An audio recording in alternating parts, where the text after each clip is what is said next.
ಆಮೇಲೆ ಅವ್ನು ಜೋಗಿ ಪ್ರೇಮ್ ಏನು ಸ್ವಾಮಿ ಅವನಿಂದ ಅವನು ಉದ್ಧಾರ ಆಗವನೆ. ನಾನು 10 ಚಾಯಿಸ್ಕೊಂಡು 18 ವರ್ಷ ಆಯಿತು. ಎಷ್ಟು ಹೋಗಿದ್ದೀರಾ ಅವನಿಗೆ? ಅನ್ನಕ್ಕೆ ಕಾಸಿಲ್ವಾ, ದುಡ್ಡಿಗಿಲ್ವಾ?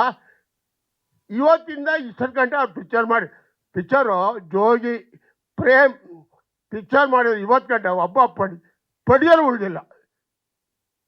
ಯಾರು ಉಳ್ದವ್ರೆ ಅಂತ ಅವ್ನು ಮಾತ್ರ ಚೆನ್ನಾಗವನೆ.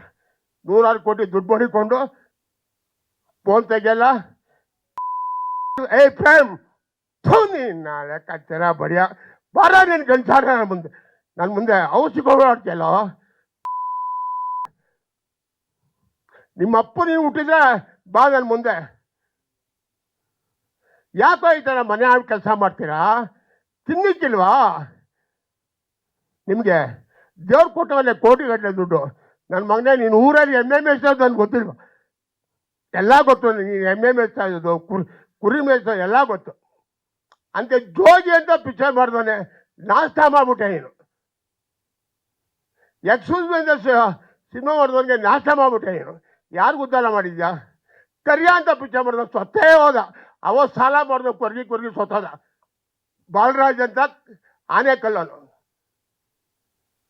ನೀವಲ್ಲ ಒಬ್ಬ ಡೈರೆಕ್ಟ್ರ.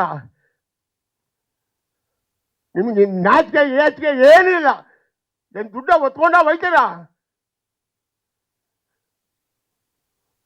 ಇದೆಲ್ಲ ನೀವು ದಯವಿಟ್ಟು ಬರಿಬೇಕು. ಹಿಂಗೆ ಬರೀರಿ ಸ್ವಾಮಿ, ನಾನೇ ಹೇಳ್ದ ಅಂತ ಬರೀರಿ. ಇಂಥ ನನ್ನ ಮಕ್ಕಳಿಗೆ ನಾನು ನೋಡಿ 70 ವರ್ಷ ಸಾಕಾಗ್ಬಿಟ್ಟಿದ್ದೀನಿ.